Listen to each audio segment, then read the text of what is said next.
Buenas tardes, buenos días a todos. Yo debe ser un poco raro porque yo también estaba escuchando un poco la introducción, por saber qué se había tocado, no se había tocado, y estuve también escuchando un poquito del estudio anterior. Os animo a que los escuchéis, os metáis en YouTube y los escuchéis de nuevo. Algunos estudios son interesantes y yo creo que todos, pero bueno, que es bueno que para que los escuchéis les deis a otras personas, oye, pues mira este estudio, porque puede ser de bendición a personas que ni nos podemos imaginar, ¿eh? Entonces estuve un poco ahí, yo pensé lo mismo cuando acabas de decir de nuestro amado hermano. Yo pensé para mí, pues yo soy raro porque con 16 años ya sabía de qué trataba Egeo. Mi primer libro por leer, además de Juan con mi hermana, que es la que me animó a leer las Escrituras, el libro de Daniel. Y alguien dice, Daniel, ¿te leíste Daniel? El primer libro que te lees solo de la Biblia y te lees Daniel. Y pues sí, soy un poco raro, la verdad que sí que soy un poquito raro en esto. Y Ageo es un libro de los que me llamó la atención, de tal manera que cuando juegas así, allá no sé si se hace, pero antes jugábamos al trivial bíblico y esas cosas en las casas, y alguien ya, para que no ganase mi grupo, pues dice, pregúntale a este chaval, yo tenía aquí 16 años, 17, pregúntale quién es el profeta que habla de la construcción del templo, que eso no lo sabe.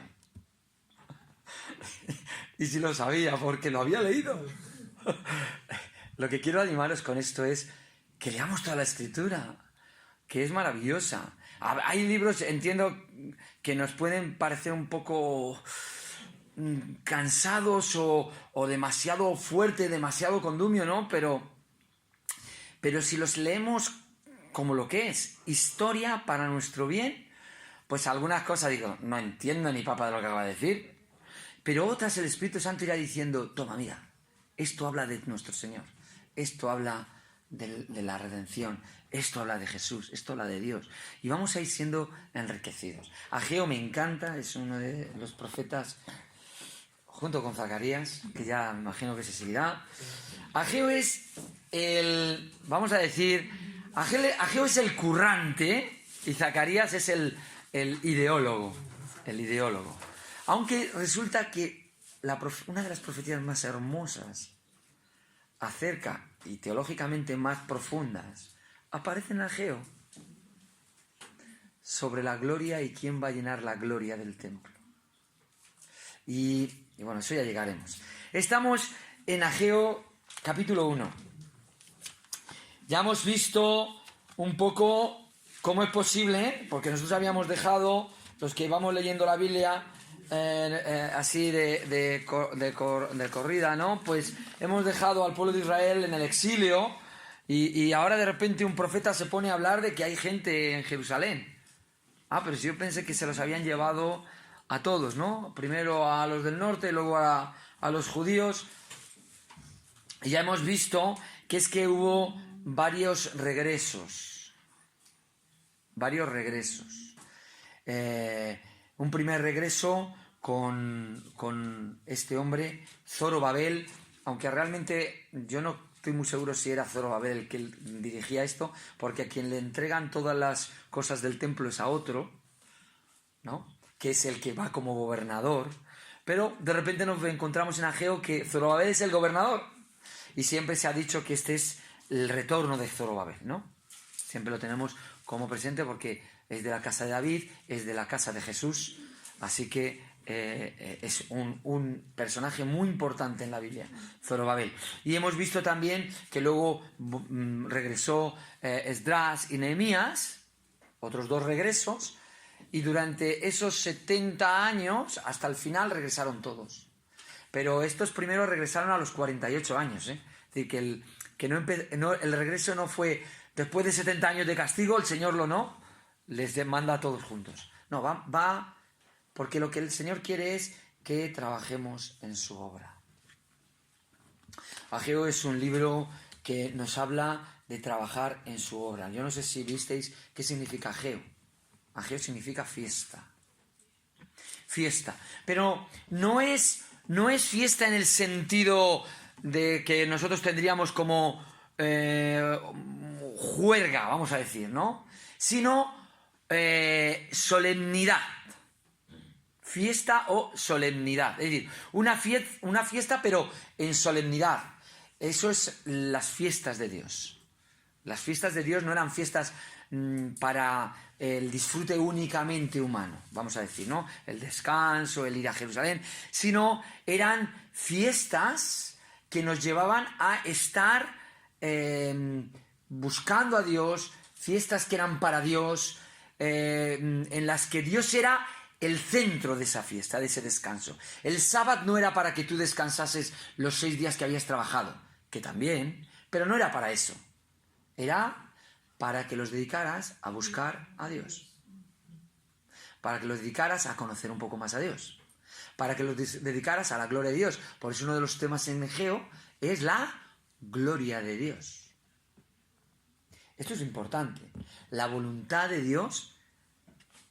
¿Qué versículo es? El hermano dijo que había 2 versículos en el capítulo 1 por lo menos muy importantes.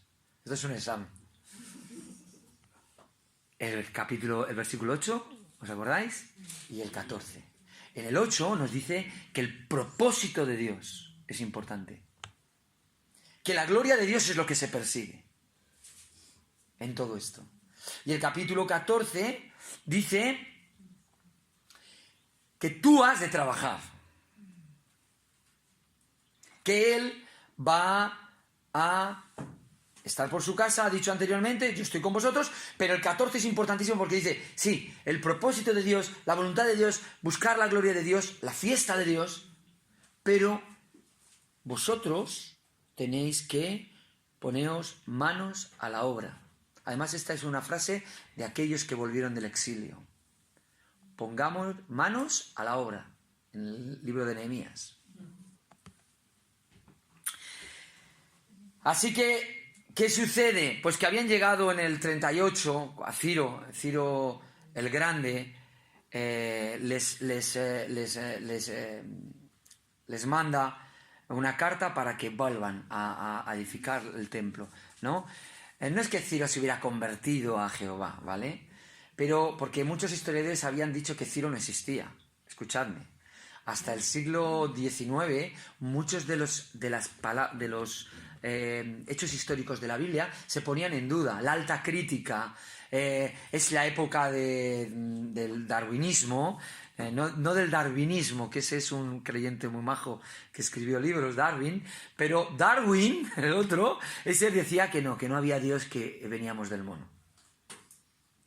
Y que la Biblia es una sarta de historietas pues para contarnos.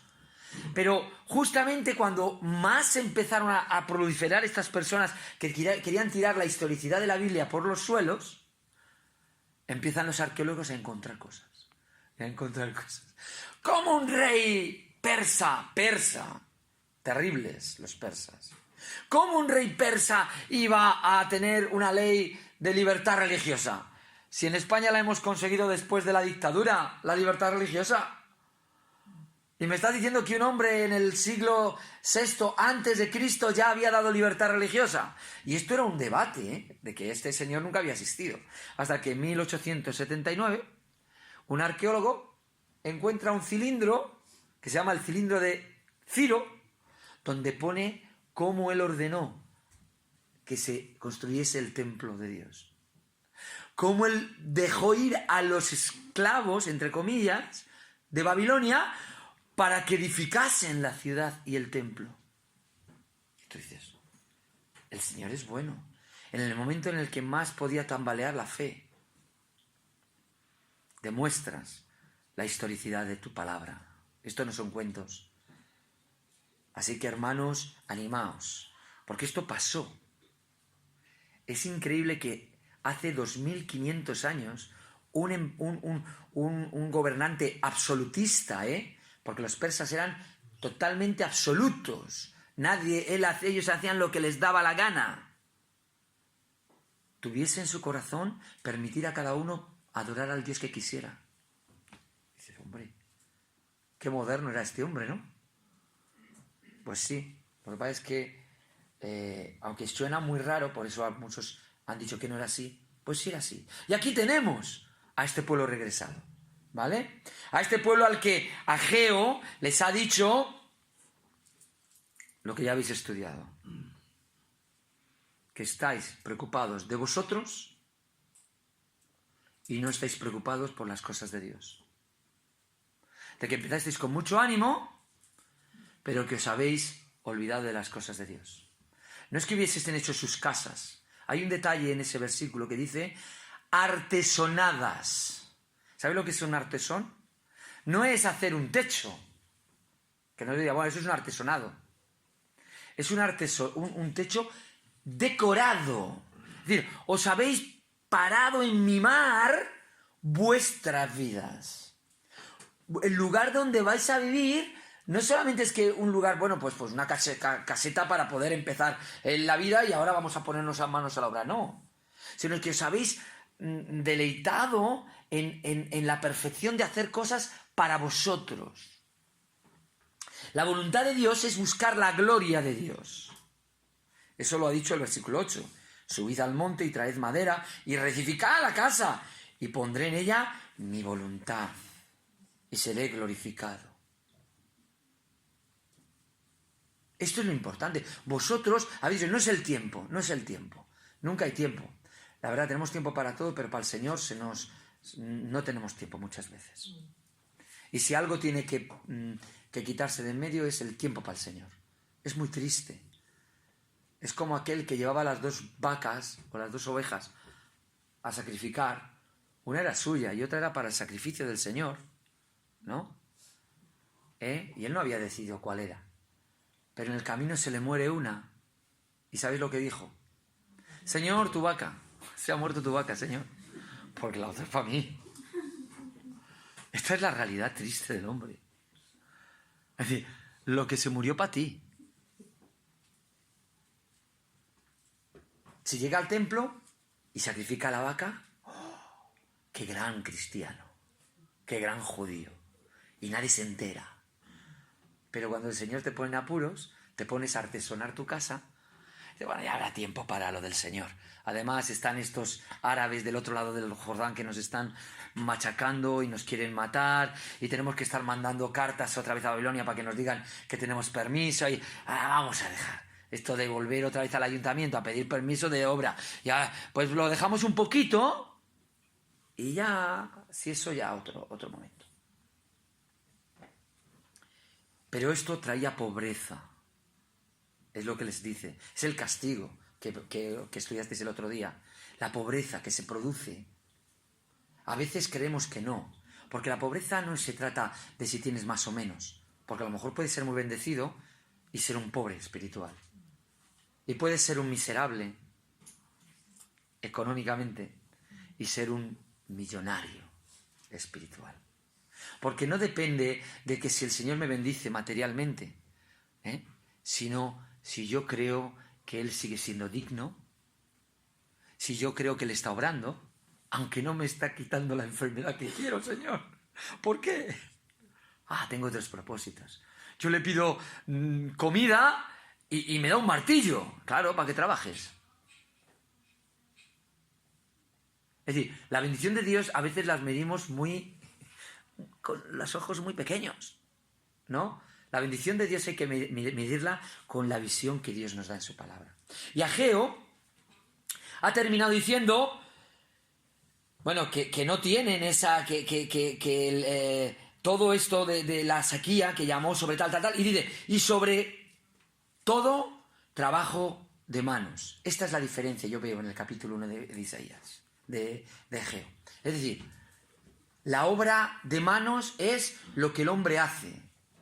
Pero la obra sin manos en la Biblia, cuando leáis esto, cuando leáis un pasaje en la Biblia que dice, esto está hecho sin manos, es Dios. Aquella roca en Daniel que derrumbó toda la filosofía y toda la sociedad humana, aquella estatua, ¿no?, de Nabucodonosor, ¿acordáis de la historia? Hubo una gran roca que dice que fue cortada sin manos. Y llegó y derribó a la estatua de Nabucodonosor el oro, la plata, el bronce, el hierro. Y claro, abajo que había barro con hierro.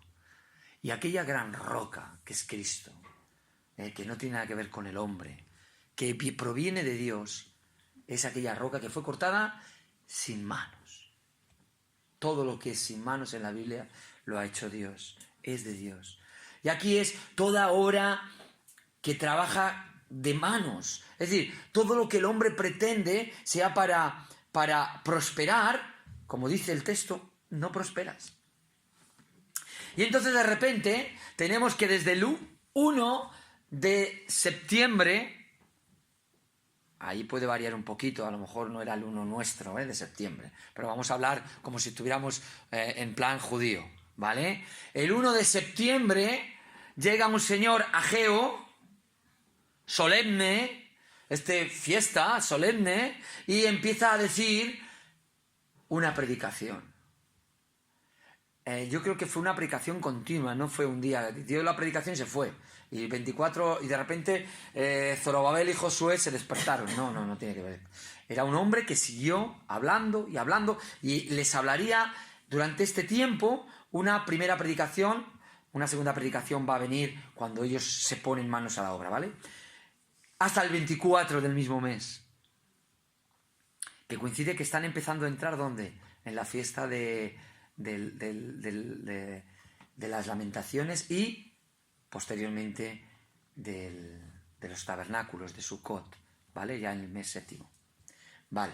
Entonces, empieza y vamos a leer nuestro párrafo que es el 12, dice así. Y oyó Zorobabel, hijo de Salatiel, y Josué, hijo de Josadac, sumo sacerdote, y todo el resto del pueblo, la voz de Jehová su Dios, y las palabras del profeta Ageo, como le había enviado Jehová su Dios. Y temió el pueblo delante de Jehová. Entonces Ageo, enviado de Jehová, habló por mandato de Jehová. Esta es la segunda vez que habla al pueblo, diciendo: yo estoy con vosotros, dice Jehová. Y entonces despertó, podríamos decir, Jehová el espíritu de Zorobabel, hijo de Salatiel, gobernador de Judá, y el espíritu de Josué, hijo de Josadac, sumo sacerdote, y el espíritu de todo el resto del pueblo. Y vinieron y trabajaron en la casa de Jehová de los ejércitos su Dios.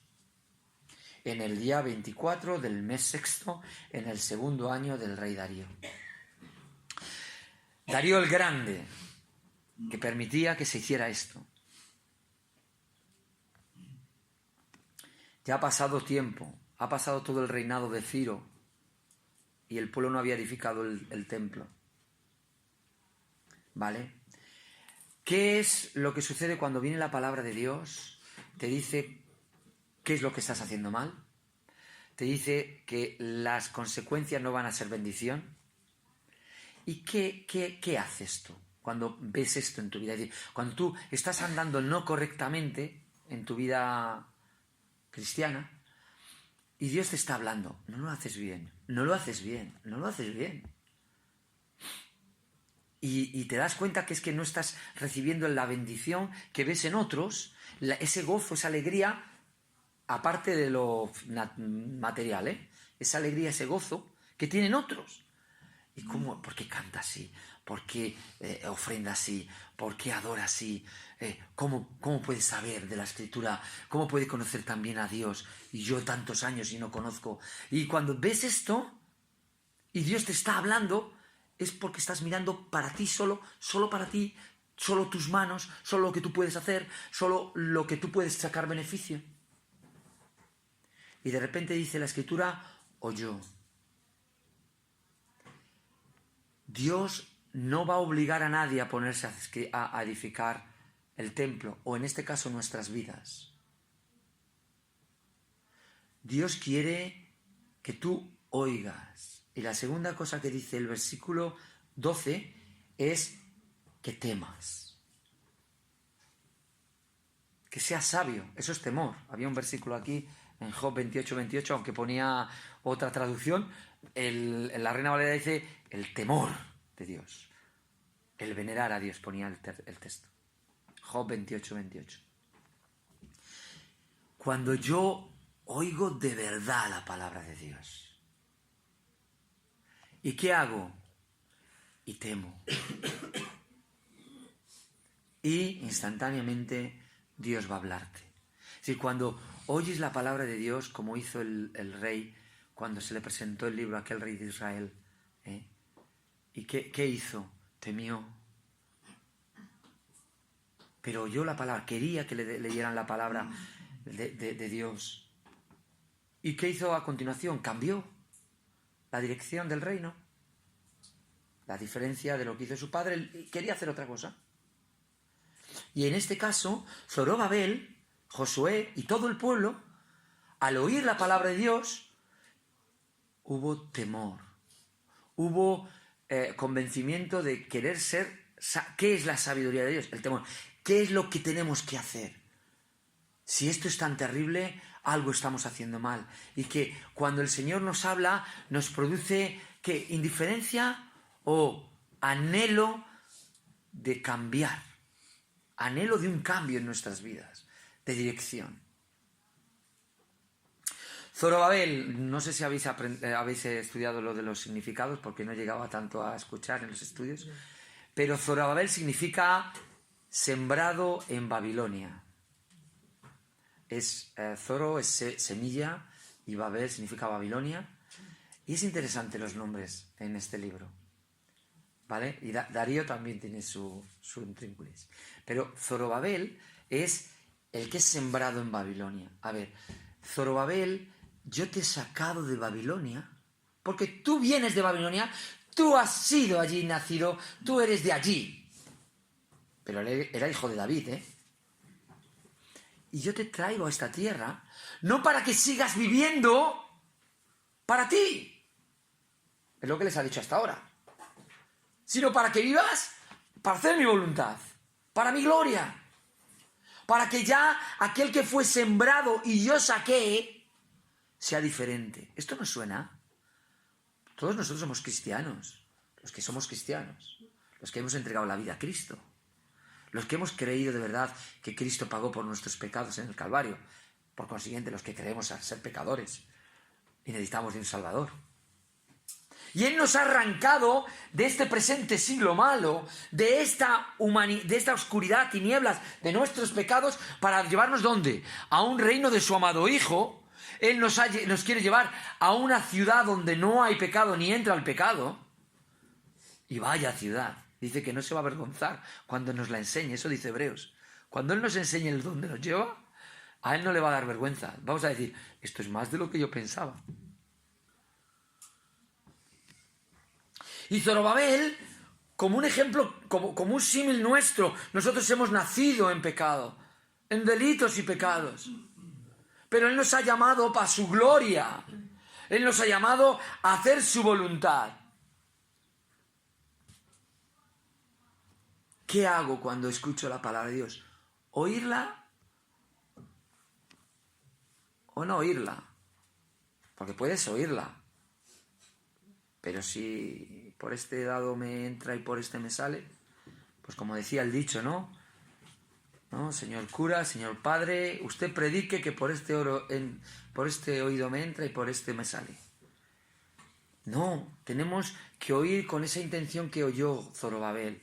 Josué, creo que esto ya la sabemos bien. ¿Qué significa Josué? Jehová salva.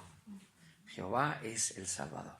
Esta ya no la conocemos más. Claro, era el sacerdote, ¿eh? Es un nombre muy típico de sacerdote o dirigente, ¿no? Josué, hijo de Josadac. Que no es Josué, el hijo de Num, ¿vale?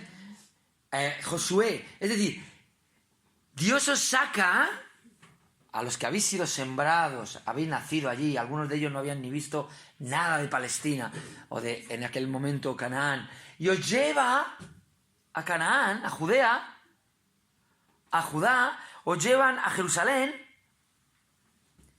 para que tú reconozcas que si bien yo vengo como Zorobabel de estar sembrado en el mundo, me han salvado para su gloria, para que Él sea glorificado en nosotros. Es el tema de Efesios, que Él somos hechos para alabanza de la gloria de su gracia. Lo dice en 3 ocasiones, Efesios capítulo 1. ¿Para qué has sido tú? ¿Para vivir una vida religiosa? No.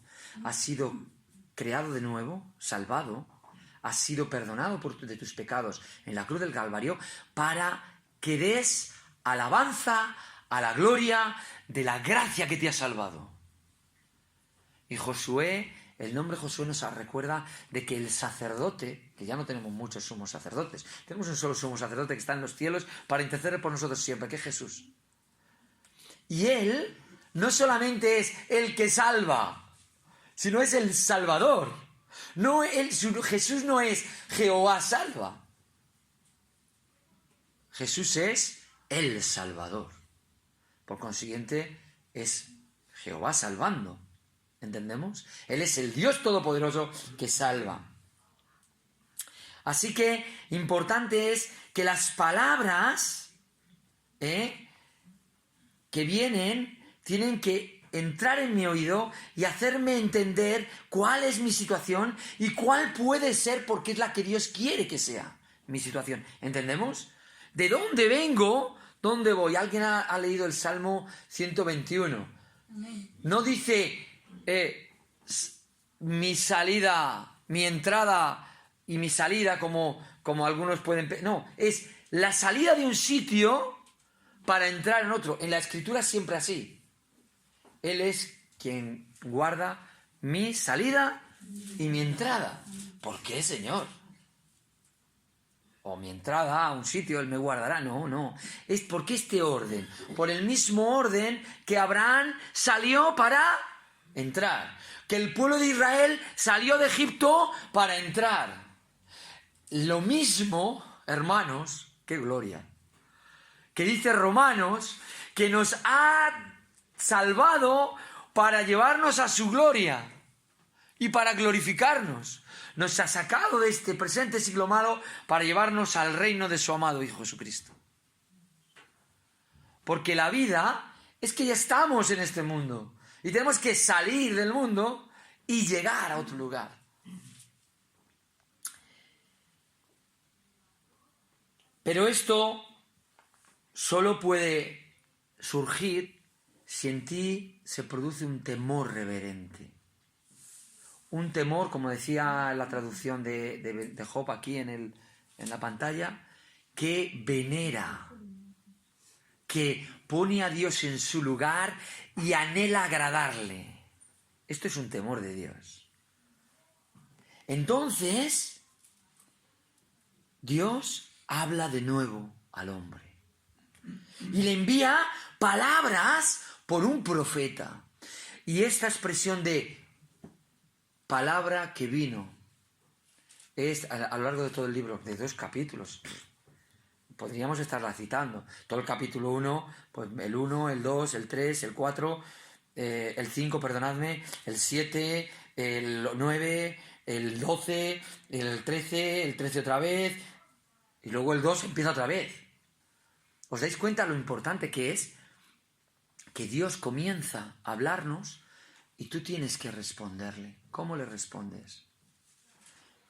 Y si tú le respondes con temor, con deseo de que Él haga su voluntad en tu vida, entonces ¿qué va a pasar? Pues lo que les pasó a ellos, que Dios les va a volver a hablar.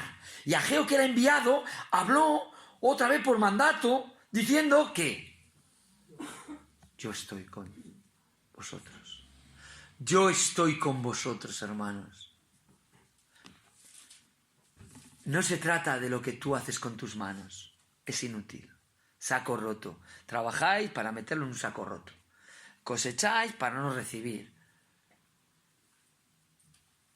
Pero si me dejáis a mí hacer, si yo estoy con vosotros, esto va a cambiar.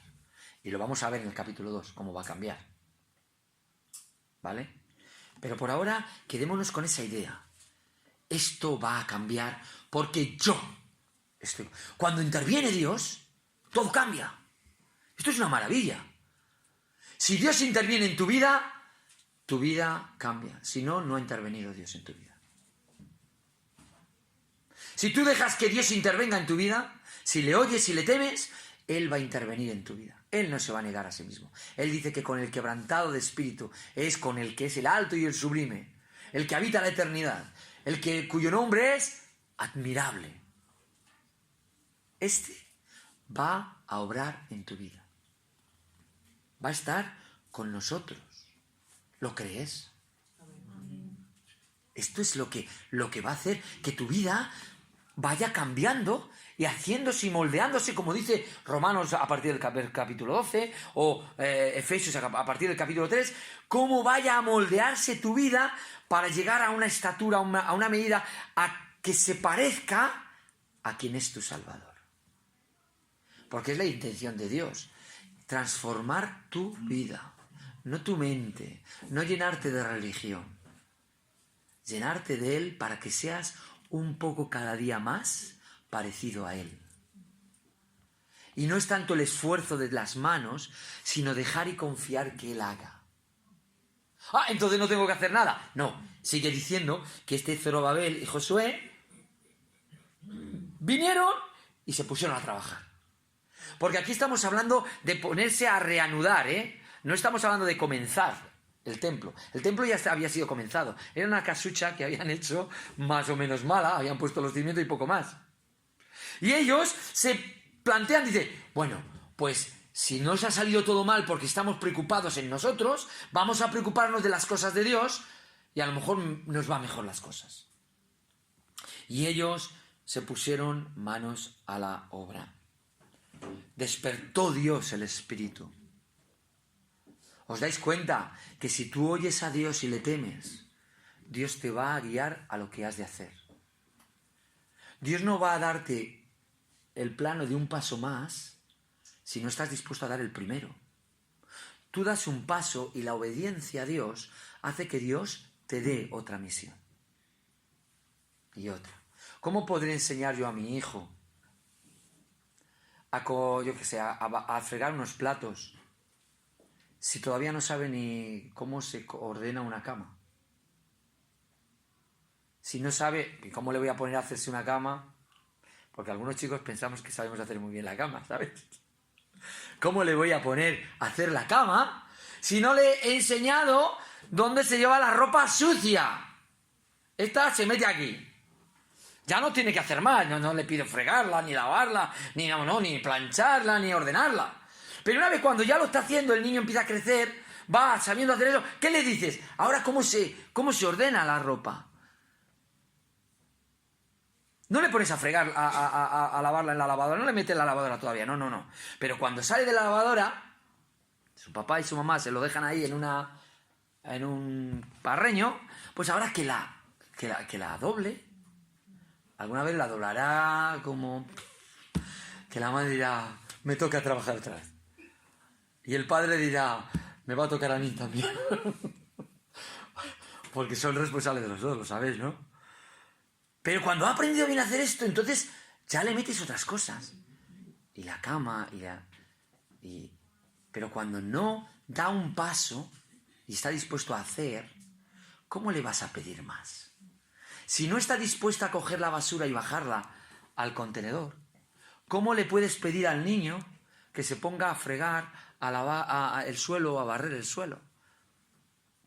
Esto es todo un continuo, ¿me entendéis? Y aquí tenemos a Zorobabel dispuesto. Dame, Señor, dame qué es lo que tengo que hacer.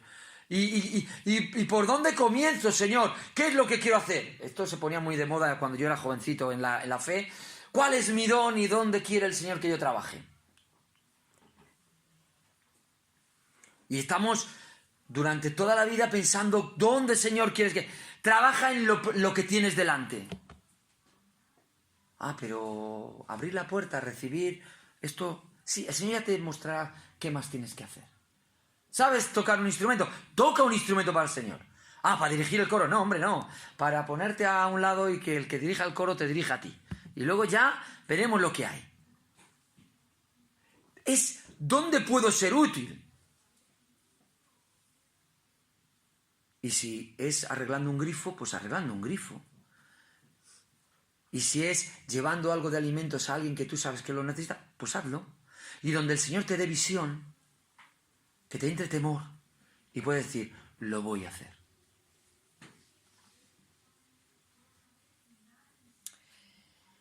Otra de las palabras importantes en este capítulo 1 era meditad en vuestro corazón. Tenemos que reflexionar, hermanos, de la vida cristiana que llevamos. El templo tiene que ser construido. Tenemos que ponernos manos a la obra. Pero nosotros no estamos hablando solamente del templo aquí, de un templo físico, sino de nuestras vidas. Porque no podemos edificar una iglesia sana sin vidas edificadas sanas. Porque la Biblia habla de 2 templos. Este era el segundo templo. Sabéis que este que iban a construir era el segundo templo, ¿no? Eso sí que lo habéis estudiado. Vale, en la Biblia hay dos templos que hay que construir. Su iglesia, que nosotros no ponemos... El fundamento está puesto. Nosotros tampoco tenemos que poner los aposentos, porque eso dice que como perito de arquitecto ya lo hicieron los apóstoles. Nosotros tenemos que, como piedras vivas, edificar sobre él, ¿no? Y ese será un templo. La iglesia será el templo de Dios hoy en día. Lo dice la Escritura. Pero se edifica con piedras vivas, que lo dice Pedro, ¿no? En su carta. Con piedras vivas. Y el Señor... A Pedro coincidió que a Pedro le dijo: tú eres una piedra viva, con la que se va a edificar una casa. ¿Sobre quién? Sobre mí. Eso dice Mateo capítulo 16. Sobre Jesús. Entonces, todos nosotros tenemos que ser piedras vivas. Pero es que la Escritura dice que individualmente nuestro cuerpo es templo del Espíritu Santo. Porque templo no es un lugar de culto. Templo es el lugar donde está Dios. Y el Señor Jesús, el Padre y su Espíritu Santo moran, ¿en quién? En cada uno de los que hemos creído. Yo y el Padre haremos morada en él, dice. Y cuando yo me marche, os enviaré él, otro Consolador. ¿Para qué? Para que haga morada en vosotros, para que lo recibáis, para que more en vosotros. Y Dios solo mora en templos. Y en este caso no hecho por mano de hombres.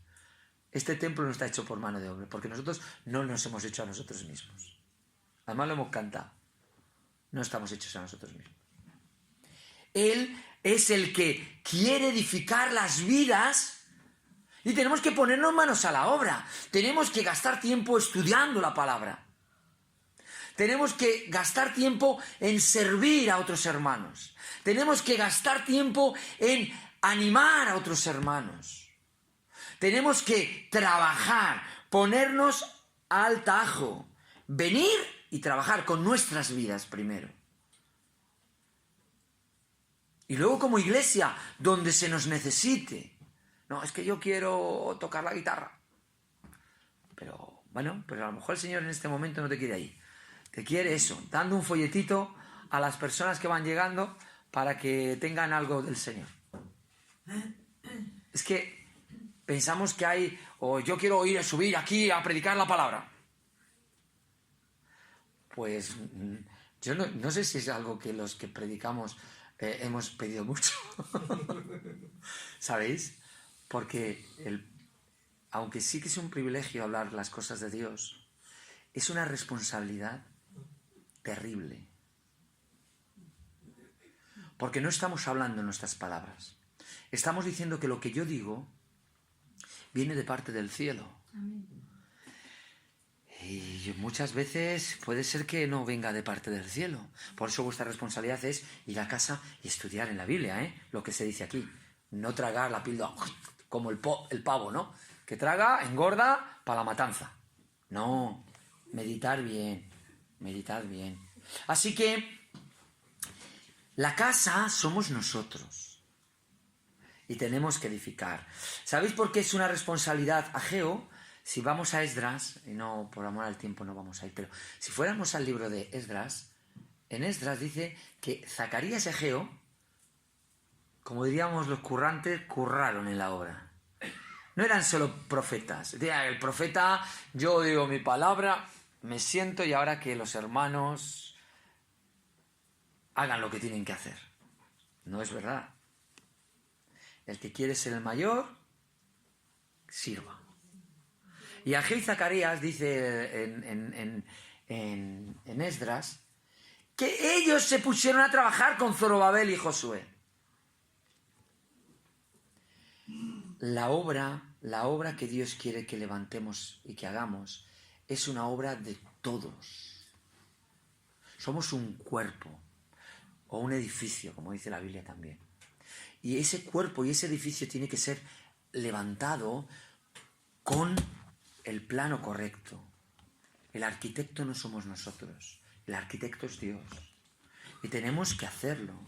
Y tenemos que preguntarnos por qué no soy bendecido como podría ser bendecido. Y no estoy hablando vuelvo a decir, de las cosas materiales. Estoy hablando de tener ese gozo, esa alegría tantas veces. De oír una canción y que nos llegue al alma y que podamos cantarla diciendo, Señor, yo creo esto. Es que yo lo creo. Esto no es... Y esto no es de la noche a la mañana, es tú en un lugar secreto que conoce Dios y tú poder presentarte delante de Él, poder buscar su rostro. Porque a medida que tú seas edificado, me podrás edificar a mí. Y a medida que yo sea edificado, te podré edificar a ti. Y todos, como dice Efesios, juntamente, bien concertados y unidos por todas las coyunturas, iremos creciendo para llegar ¿a qué? A la medida, al varón perfecto que es Cristo, para que la gente pueda ver ¿a quién? A Cristo en la iglesia. Y no una iglesia más. Mirad, la asamblea, y venía diciendo a mi mujer, qué triste es que los evangélicos éramos considerados por los demás cristianos personas conocedoras de la palabra. A mí me llegó a decir un maestro, es que vosotros estudiáis mucho la Biblia. Estoy hablando de hace 30 y tantos años. ¿De verdad podrían decir eso hoy de la iglesia evangélica? Se leen los comentarios que hay por ahí de las iglesias evangélicas. Pero porque nos hemos olvidado que nuestra principal devoción es conocerle a Él y edificar su templo. Lo que Dios quería es que su casa fuese edificada. ¿Por qué? Porque Él había prometido su presencia allí. Recordemos que esto es lo que dice el Señor a David. ¿Y David qué salta cuando dice esto? David dice, porque eres bueno, porque tu misericordia es para siempre. Y cuando Salomón termina la casa, ¿qué dice Salomón? Primera de Crónicas. Porque tú eres bueno, porque tu misericordia es para siempre. ¿Qué dice Esdras? Capítulo 3. Cuando se está haciendo este templo. Esdras,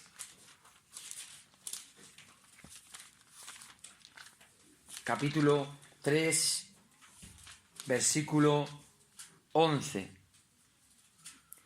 Y cantaban, una vez que habían puesto los cimientos del templo, cantaban alabando y dando gracias a Jehová, diciendo, porque Él es bueno, porque para siempre es su misericordia sobre Israel. Y todo el pueblo aclamaba con gran voz y júbilo, alabando a Jehová, porque se echaban los cimientos de la casa. Pero los cimientos eran una casa. Pero lo que suponía tener esa casa era reconocimiento de que Dios es bueno y su misericordia es para siempre. Cuando tú eres edificado por el Espíritu Santo, estás diciendo a este mundo que Dios es bueno porque ha hecho algo increíble en ti, en un miserable pecador. Vuelves una lápida atrás y dices, lo que ha hecho Dios. Lo que ha hecho Dios. ¿Y por qué? ¿Porque eres más majo que los demás o eres más maja que los demás? No, porque es misericordioso. Por su bondad, por su misericordia. Hermanos,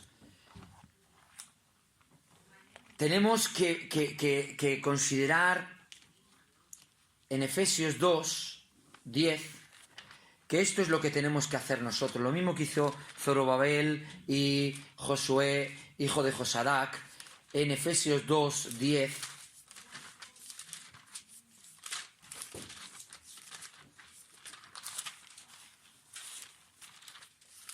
¿Vale? Efesios 2, 10. Dice así, después de que está hablando de lo que Él ha hecho en ti, de que tú no podías hacerlo porque estabas muerto en tus delitos y pecados, y que Él te ha dado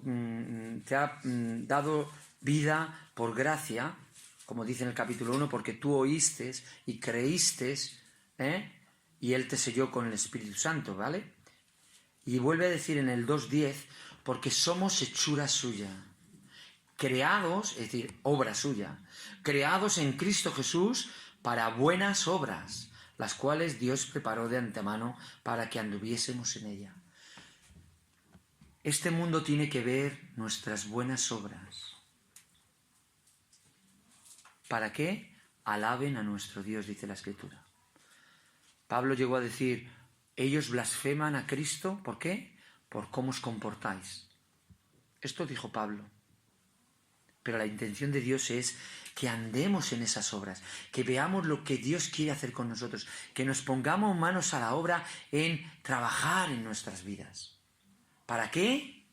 Para que puedan ver nuestras buenas obras y ¿qué? Y glorificar a nuestro Dios, que es el propósito que Dios tiene de haber sacado a Zorobabel de Babilonia a Judá, y el propósito que tiene Dios contigo de haberte sacado de este mundo perdido a su reino. El mismo propósito. Allí era para hacer su voluntad y para mostrar su gloria.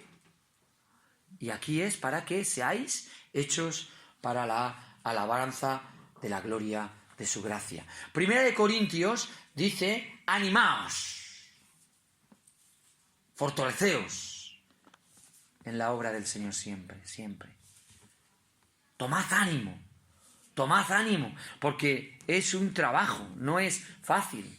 Hay que esforzarse, hay que decir no a muchas cosas y hay que decir sí a otras. Hay que dejar un poco nuestras vidas, nuestras casas artesonadas, para salir de la casa para edificar ¿qué? Lo que Dios quiere que edifiquemos. Así que, hermanos, que podamos disfrutar desde la palabra de Dios para aplicarla.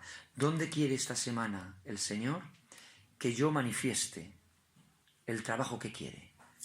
Seamos conscientes, es que me gusta que lo hagamos así, seamos conscientes, no solo quede todo en teoría, y cuando en la semana veáis la oportunidad, agarrarla, ánimo hermanos, ánimo, Él está con vosotros, como dijo Ageo, Él está con vosotros, y pasado el momento diréis, me he puesto a poner cimientos, me he puesto a hacer lo que Dios quería, y eso producirá un gozo, porque sabréis que habéis hecho lo que Dios quería que hicieseis. ¿Terminamos en oración o...? Sí, Señor y Padre nuestro que estás en los cielos, te damos las gracias porque no hay otro como tú, Señor. Tú eres bueno y misericordioso. En la historia de estos hombres que se pusieron manos a la obra a hacer tu templo, Señor, y a volver a edificar la casa donde tú habías prometido tu presencia, nos alenta para saber que tú quieres hacer una obra gloriosa con nosotros, Señor. Ellos tomaron en poco las amenazas y los peligros y fueron adelante, Señor. Es verdad que no de principios, que muchas veces tienes que animarnos por medio de tus profetas, por medio de tu palabra, pero te pedimos que tú nos guíes y que nos bendigas, Señor, y que podamos ponernos a levantar nuestras vidas para que otros puedan ver a tu Hijo, Padre, para que otros puedan conocer lo que hemos conocido nosotros, Señor, lo que nos ha hecho libre, lo que nos hace gozosos y felices. Y te pedimos esto en el nombre de Cristo Jesús. Amén.